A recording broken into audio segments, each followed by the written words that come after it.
chapter 27 of the Smart Sales System, which focuses on improving mental health. Just a quick warning that some of the content that we're going to discuss here may be a bit fluffy. We're kind of talking about what's going on the inside. Some of it you may either agree with or may be uncomfortable with, but it's really important stuff because selling is a roller coaster ride, as you probably are well aware. There are many highs when you sell something, when you get a lead, when you get the appointment, when you close the big deal. And there are many lows and many of up and downs in between. Many deals lost. There's more no's than yeses. If you don't have the right mental fortitude, it can really take a toll on you. Not only can it impact you in terms of your level of happiness, but it can impact your level of success. It can also impact your level of health. And that's what this is all about here today, is that doing things that you can become more mentally strong, not only so that you can weather the storm and stay strong and focused through the ups and downs, it can also improve your overall performance by being mentally strong. The agenda for today, want to first start out by kind of discussing decreasing any self-doubt that you may have. Then I want to talk about the environment that we are operating in every day. Not just the business world that we're operating in, which is what I kind of refer to as the external environment, but I want to talk about the internal environment, which is what's going on inside of you. Then I want to focus on small things you can do to change and improve your mindset. And while some of these may be fluffy, like I mentioned, these are real things. If you agree with them, these are real things that you can say, okay, I'm going to try to do that, or I'm going to try to implement that. It's nothing complex. It's all very practical and easy to adopt stuff if you choose to add some of these to the way you operate. Once we improve your mindset and establish some mental fortitude and some mental strength, it's important to maintain that new level of strength ongoing, and that's what we'll wrap up with. So let's start and talk a little bit about self-doubt. And maybe the majority of the time you are confident in who you are and what you're doing, but maybe there are some moments where, because of the ups and downs and because of the rejection that you can experience with sales and the lack of response and the grinding work that goes through prospecting, there may be moments where you doubt either yourself, what you're doing, maybe doubt the company you work for. And so in order to improve mental strength, we need to start by decreasing some of that self-doubt. And so what I want to do is I first want to talk about some common misconceptions that I think are out there in the world. And I want to just kind of put these to bed or dismiss these from even entering your head. And the first one is that you should enjoy prospecting. And by the way, I don't really think that this is something that people are going around saying, or sales managers are saying, oh no, you should enjoy prospecting. This is kind of a derivative of another common belief, which is that you should enjoy what you do for a living. There's a common saying out there that you should pursue a career path of what you enjoy. If you've chosen the right career, you'll be happy. If you love your job, you'll never work a day. And while I do agree with those conceptually, in that it's important to like what you do because you are going to work more than you do anything else in your life, and you should try to figure out some things that you're interested in and try to find some career maybe in that. But what I'm trying to get to here is that if you chose to be a salesperson, a big part of your job is prospecting. And while you may enjoy being a salesperson, making commissions and the hunting, it's very common for all salespeople to not enjoy prospecting.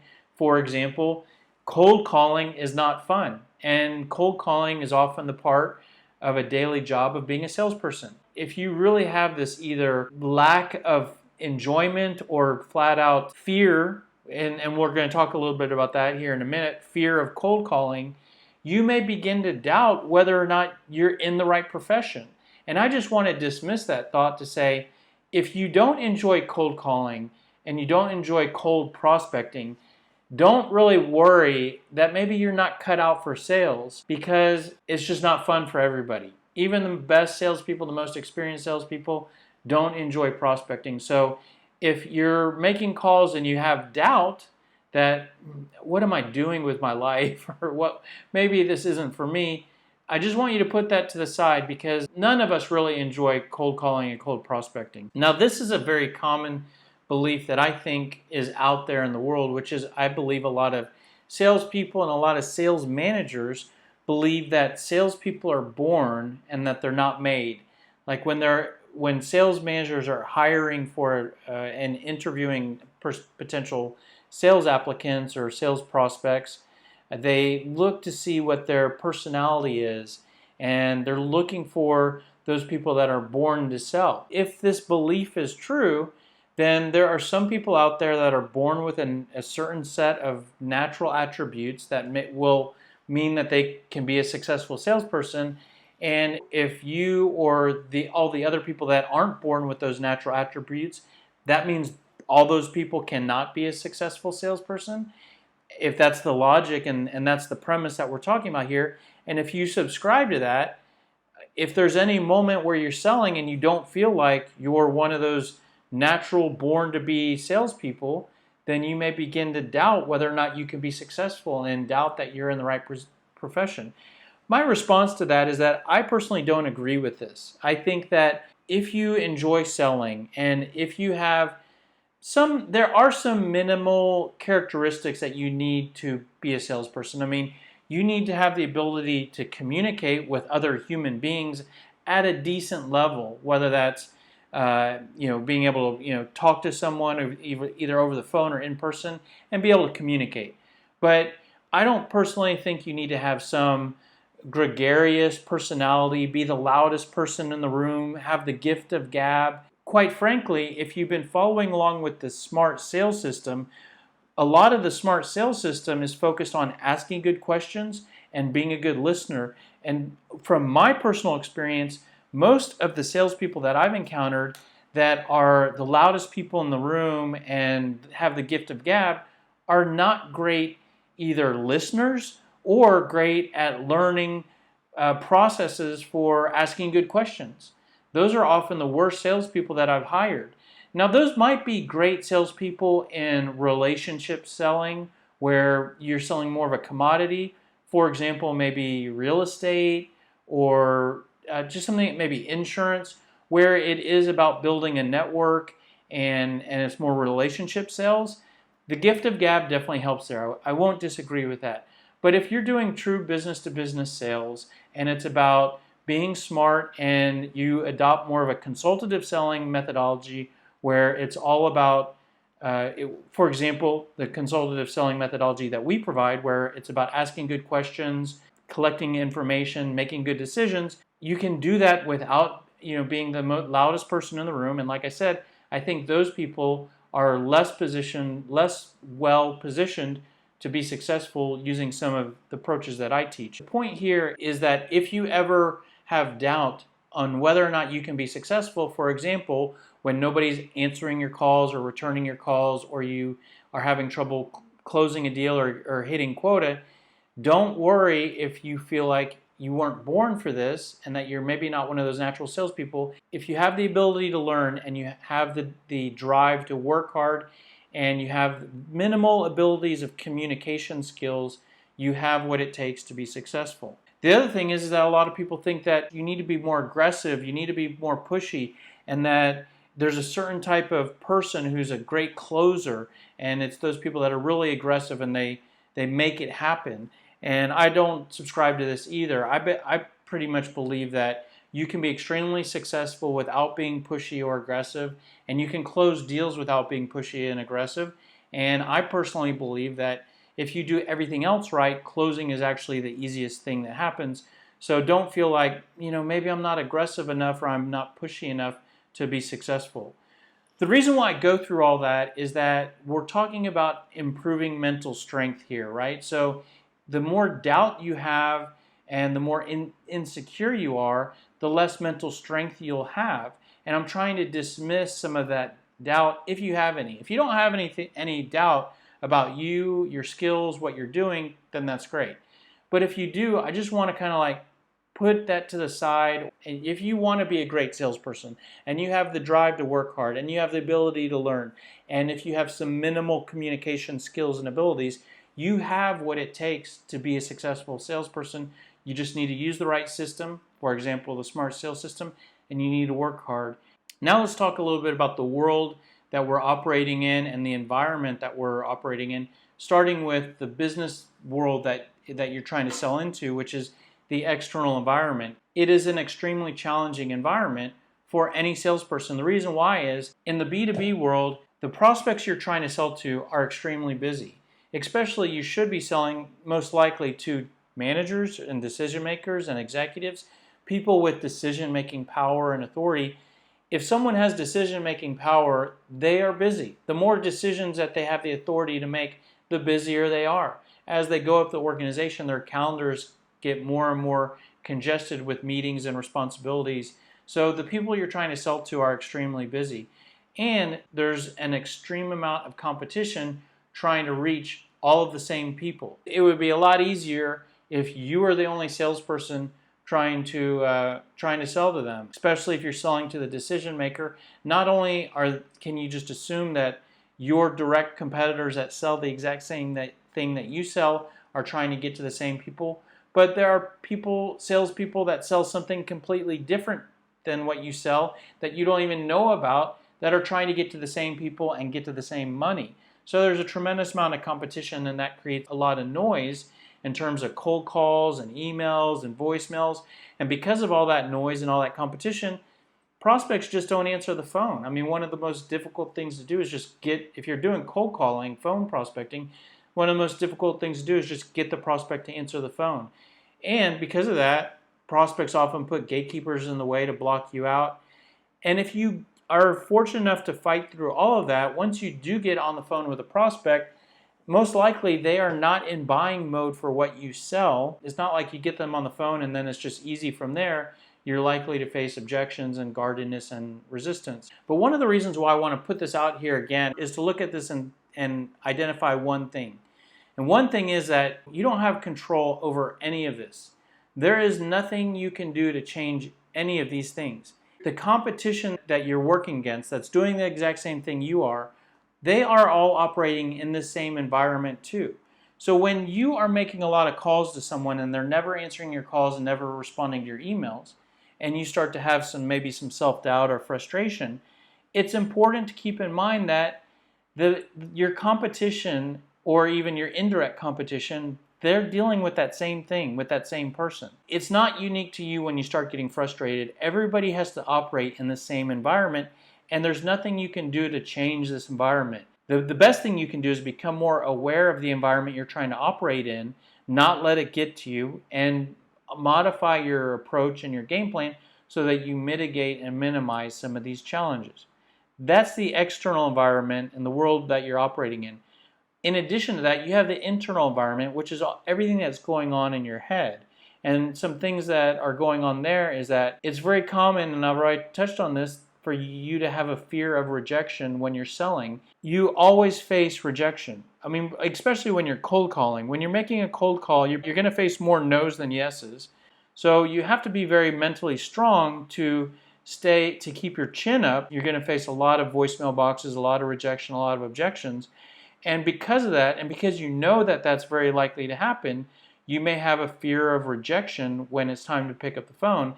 And rejection doesn't feel good in any scenario. So that's something that you will feel internally, and you just have to become and stay aware of that. Because of the fear of rejection, and you know that there can be rejection, rejection is a very likely thing to happen when you make a cold call, for example. You can have reluctance when it's time to make cold calls. And this either could prevent you making from any calls altogether and you find other stuff to do, or it can negatively impact the activity that you plan to do for a day. Like you could start the day and say, I'm going to make 100 calls, 100 dials today. And because of your fear of rejection, you do make dials, but you only make 20 or 30, so you aren't getting the optimum output for yourself. Another thing that can happen is that cold calling is really difficult. You have like a really short window of time to deal with. You have a lot to say. You have a prospect who is not in buying mode if you get them on the phone. And so it can be very confusing to try to figure out what the heck am I going to do and say if someone actually answers my phone. This not only can increase your call reluctance, but this can decrease your confidence for when you're picking up the phone and you're making that call. You can be less confident that you know what to do and that you're going to handle the situation properly. Also, you can also face not just rejection from your cold call, but you could end up losing some deals to the competition, and you could end up facing a lot of objections where people say, oh, we're not interested. What can happen is you can begin to have a low belief in the product or service you sell. Your product or service may offer genuine benefits to someone, but because you're out there talking to people that don't need what you sell, you hear no, no, no so much that you think, oh, what I sell is not worth a darn or worth anything, and you don't really believe in what you sell. And that can also decrease your confidence, and it can also decrease your motivation. Here you are, you don't have anything good to sell, you don't have any confidence, you're worried about rejection, and so your motivation to pick up the phone or to increase your level of activity or to get out there and knock on doors, go to a networking event, whatever, your motivation can be decreased because of all these other things. And so these are some of the emotions and thoughts that can be going on in your head. Maybe you aren't experiencing some of these things or thinking some of these things, and that's great. But it's very common for some of these things to pop up. Now, one thing about the internal environment is that all of those things I just laid out, if you have anything close to those, it's really easy to solve most of that. And that is simply to become more prepared. And so, for example, if you maybe create call scripts, questions to ask, objection responses, and maybe you can role play with yourself, role play looking at a mirror, role play with a teammate, with a manager, with a coach, role play your scripts and objection responses and whatnot. If you do those 4 things, you will think about what you'll do. You will decrease your fear of rejection, because when you're more prepared, you will get rejected less. When you're stumbling over your words and you don't know what to say and you're not sounding good, you're going to get rejected a lot more. So you can decrease the amount that you get rejected. You can decrease your call reluctance because you will know what to say. And just all of these things can greatly improve your internal environment very easily.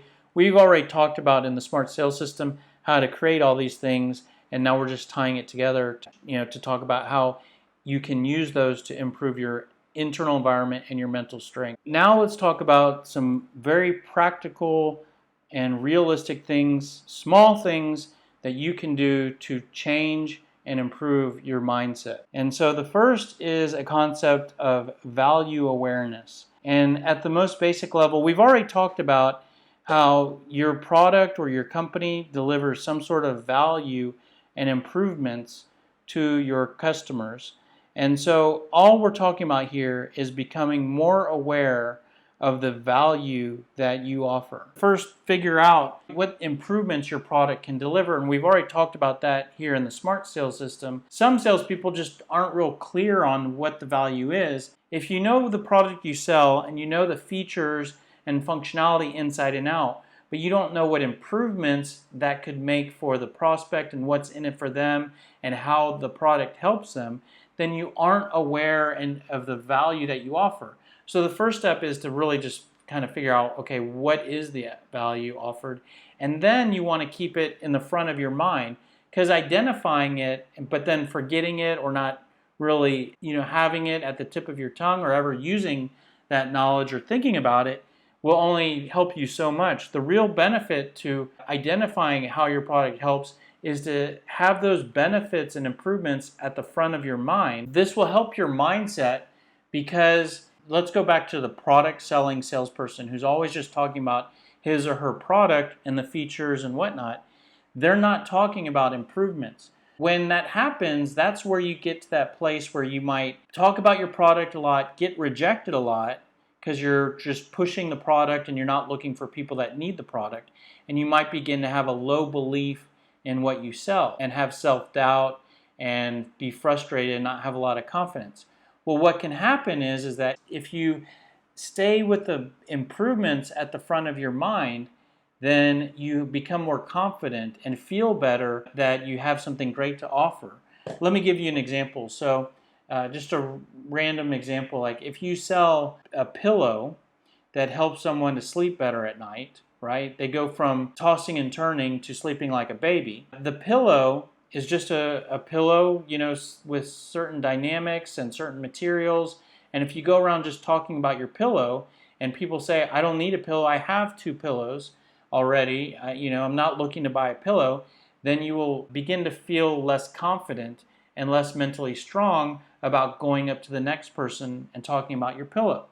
But if you have in the front of your mind all the benefits of your special pillow, that it helps someone to sleep at night and it delivers all these different benefits, and you keep that at the front of your mind, you will have more confidence when it's time to go talk to the next person, because you'll become more value aware of what you sell. The next tip is to view yourself more as a helper. When you are out product selling, you are more of a taker, right?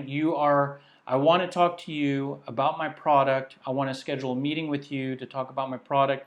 This is the company I work for. This is what we sell. This is how it works. This is how much it costs. I want to schedule a meeting with you to talk about what I sell and get you to buy what I sell, right? That's the product selling salesperson.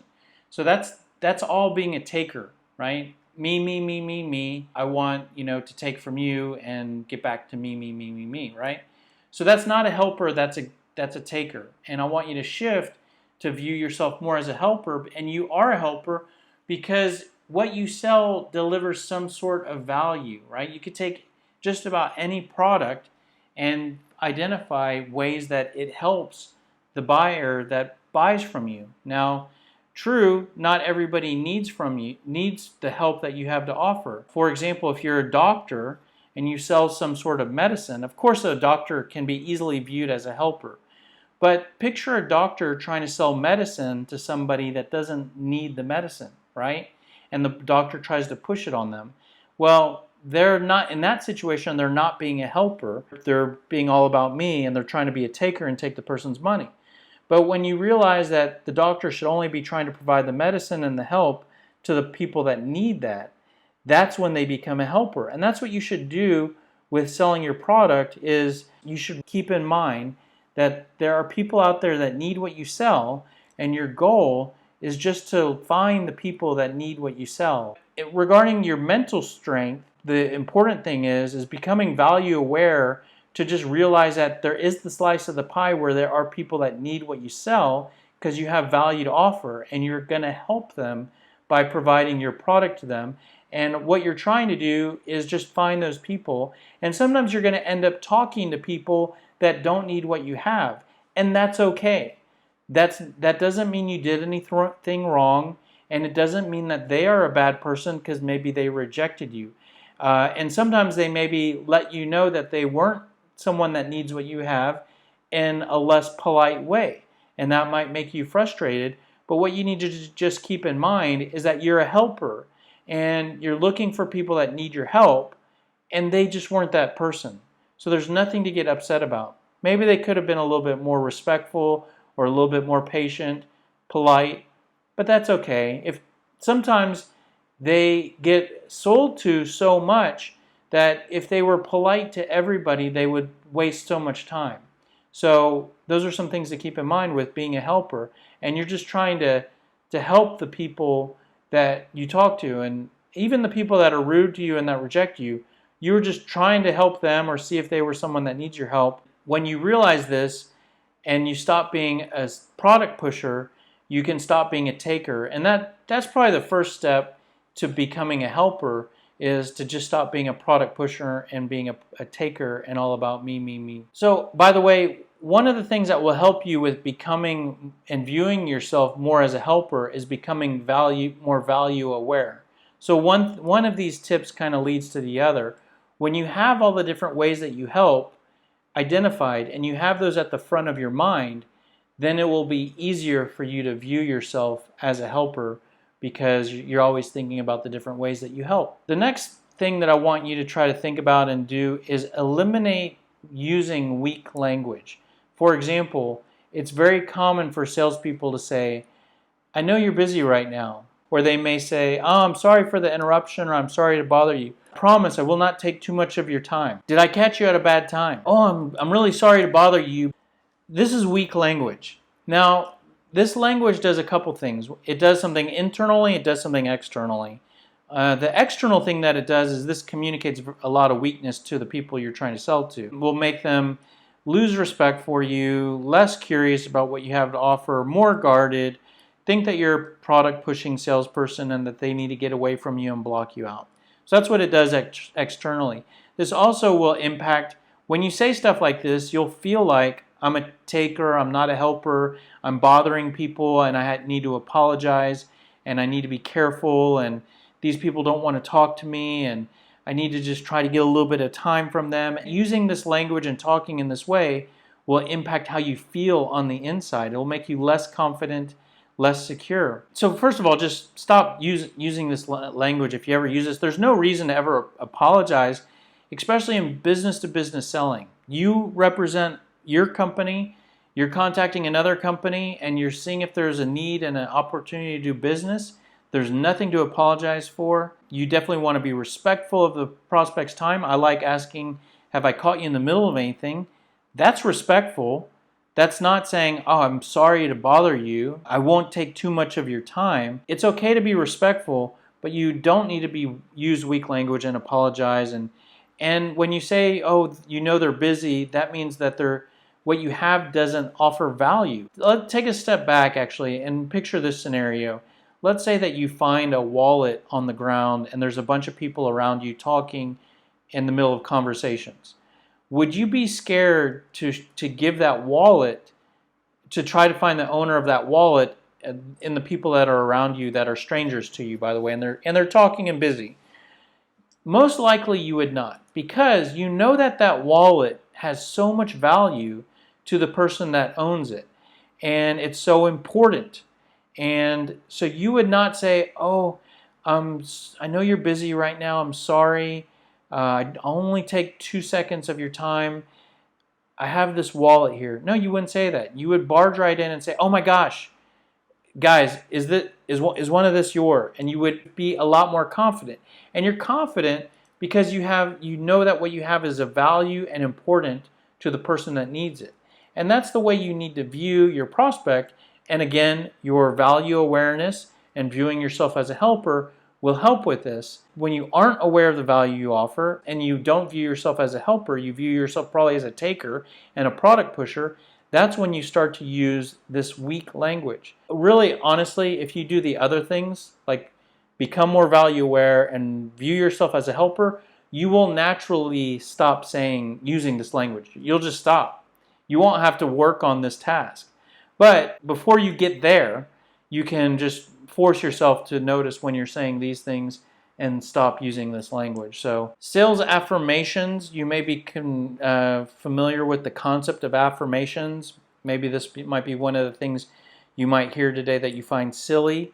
But affirmations are basically positive statements that remind you of something strong about you or your life, or strong about something, right? They are a statement that's affirming something that's true, and usually they're used for something that's positive, right? So you can use these in any area of your life just for self-help or improving your mental outlook, but we're talking about selling here, right? So we want to become a more mentally strong salesperson.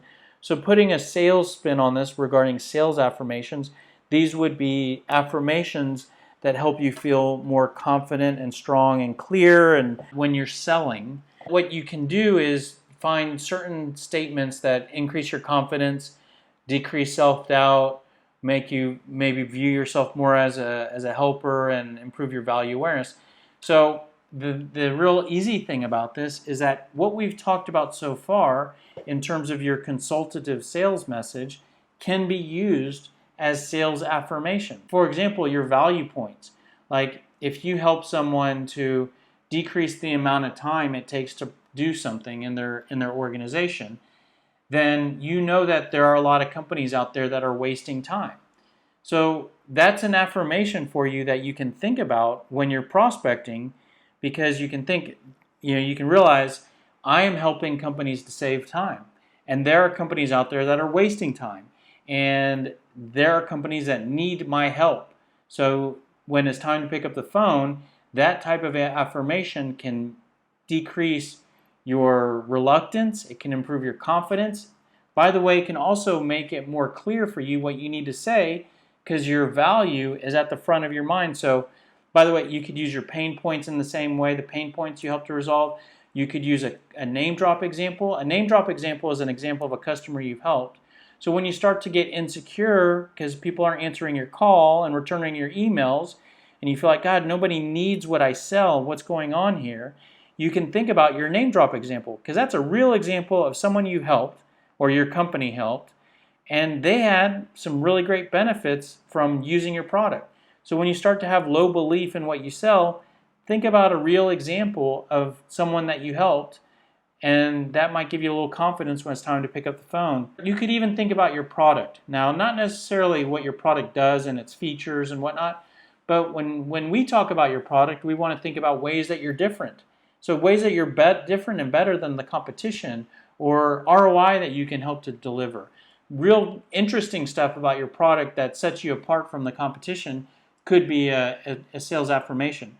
So when you think about those things, that can make you feel better about calling and make you have a better mental outlook. The really nice thing about using your consultative sales message as your affirmations is that it puts your message at the front of your mind.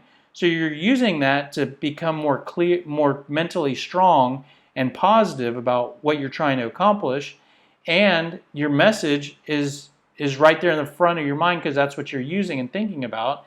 So then when someone picks up the phone call, you're less likely to forget what you need to say. So it's kind of like a double whammy type of tactic there. In terms of implementing this type of tool or tactic, I mean, you could basically put some affirmations on a piece of paper. If it's your sales message that you're using, should probably already be on a piece of paper. You could put your affirmations on a wall, in your office, or in your cube. You could look at it when you start your day, when you're, to remind yourself of all the great things that you have to offer and sell, and why your clients will want to talk to you when you reach out to them.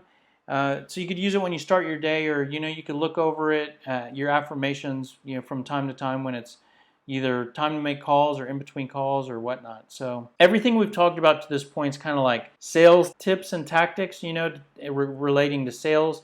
There's some non-sales things that you can do for improving your mental outlook. Nothing revolutionary here, just giving you some ideas. But meditation is one of the best things that you can do to improve your mental clarity and strength. Yoga, reading. Recreational reading, or even just reading related to your job or your business. But when you're selling, you could be moving 100 miles an hour, so many hours a day, looking at a computer screen, whatnot. It can be really good for your mind to take a break and read and just kind of change gears. I don't know if you have time to do that during your day. Maybe you do, maybe you don't. It's very productive to take a break when you can.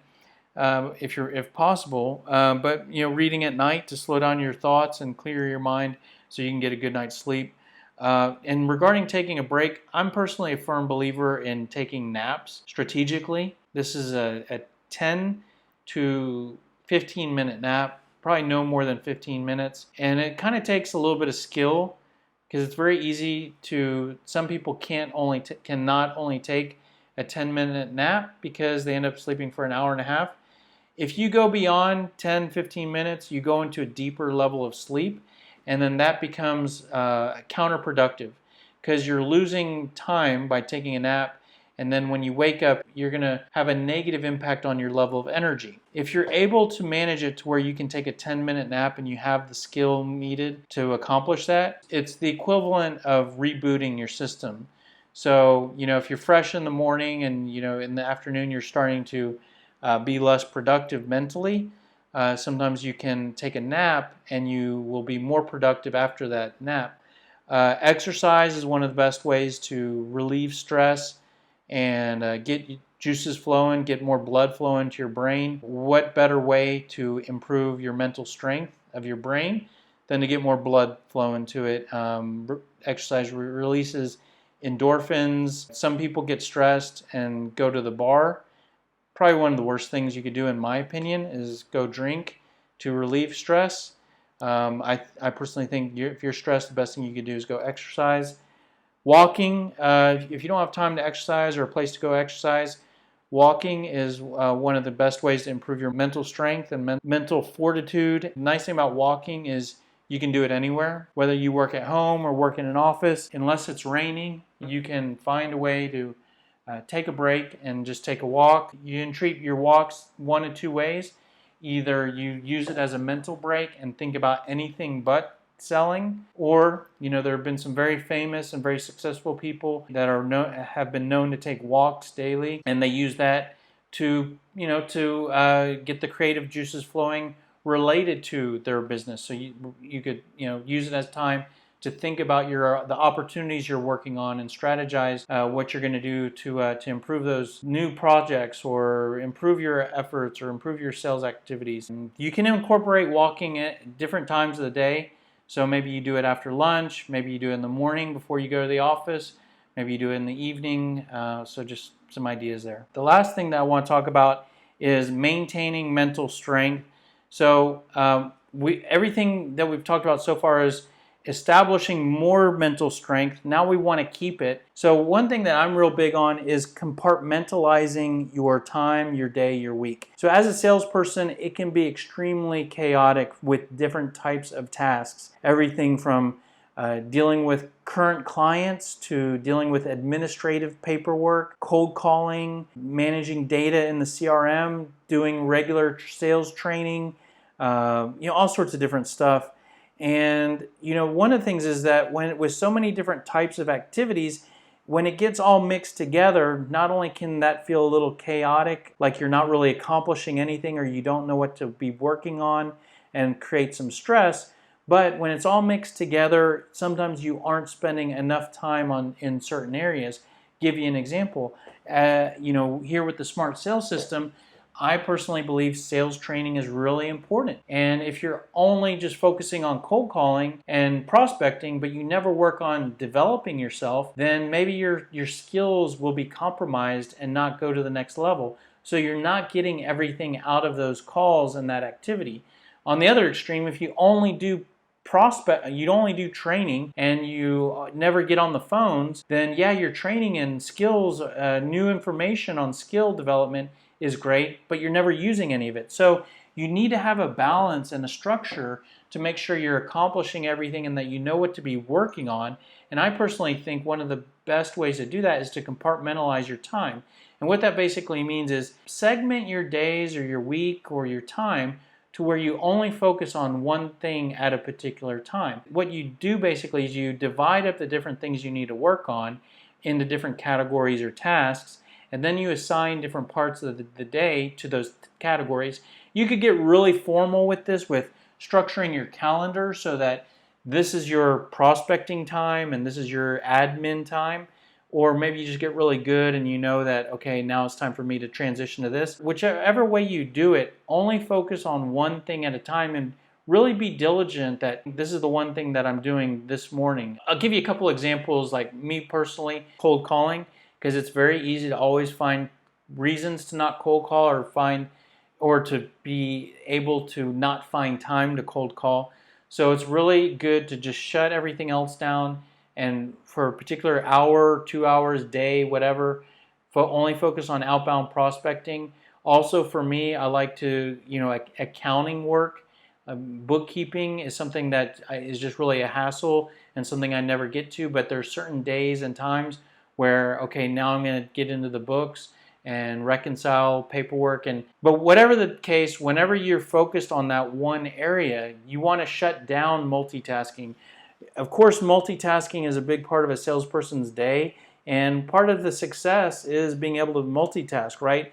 Have multiple, communications going on at the same time, working different leads and, talking to two different people almost at the same time.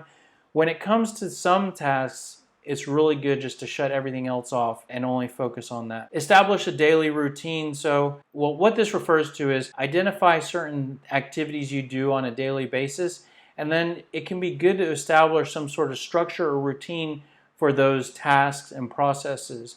So, for example, if you make cold calls on a daily basis and you also need to do some administrative tasks, well, maybe you start your day by come in, do your administrative tasks for between a particular time, and then right after that, at the same time every day, then you do your prospecting, and then after that you do this.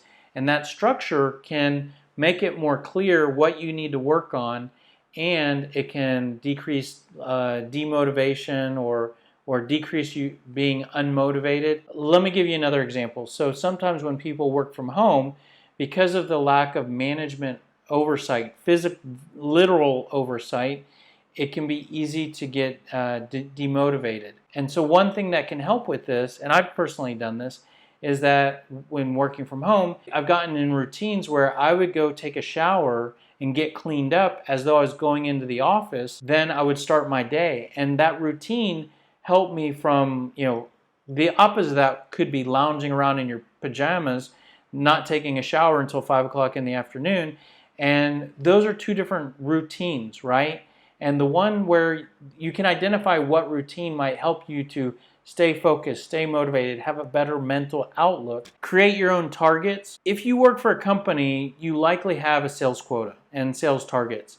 So that's great, and that should be some level of motivation for you. The downside to targets that you often get from an employer is that they're usually a big number, right? Like, for example, an annual quota. Yes, at the end of the year, you will have a total number of sales that you generated, right? But every day you're working, and so there's so many days that make up that year, and so many hours in that day, and so many sales activities that lead to that big sales number. So if you want to increase your mental clarity around what you need to do, and your motivation and your focus and your drive, what you can do on your own is to create your own targets. Whatever numbers you already have, break those down into daily numbers, weekly numbers, monthly, and whatnot, yearly. And if you have sales numbers for those different time periods, that's great. But break sales down into the different activities that lead to sales. So whether that is calls, events, meetings, leads, emails, whatnot. So you can get very granular on what it is that you need to do and do during different time periods to lead to results and to lead to your ultimate results of your annual quota, maybe your goals in life or whatever. But when you break it all down and create those individual targets for yourself, then you can have more clarity around what you need to do, what you're accomplishing, and the progress you're making towards your ultimate goals. And whether you do that or not in terms of setting your own targets and whatnot, it can be really good to track your progress. This is keeping a track of how many times you're doing certain things and what you're accomplishing and what you're doing. For example, you could track how many calls you make, how many emails you send, how many meetings you have, how many networking events you go to. You could get as sophisticated or as simple as you want. I mean, it could be just a check mark on a pad of paper with a pen, could be a spreadsheet, could be any type of thing to keep track of something. The benefit here is that when you track progress, this can feed you in a couple ways. One is tracking progress. For example, if you just do marks on a sheet, right, and you make calls, and you make a mark every time you make a call, at the end of the day, you can look and see how many calls you made. That can give you a feeling of accomplishment. The feeling of accomplishment can help improve your mental outlook and your mental fortitude. That's one thing that tracking progress can help accomplish. The other thing that this can help with is if you did set your individual targets for yourself, tracking progress will let you know whether you're on track to hit your goals or to be successful, or if you need to increase something or decrease something. And that's all I got for you regarding small tips that you can implement to improve your mental health. I hope that was helpful.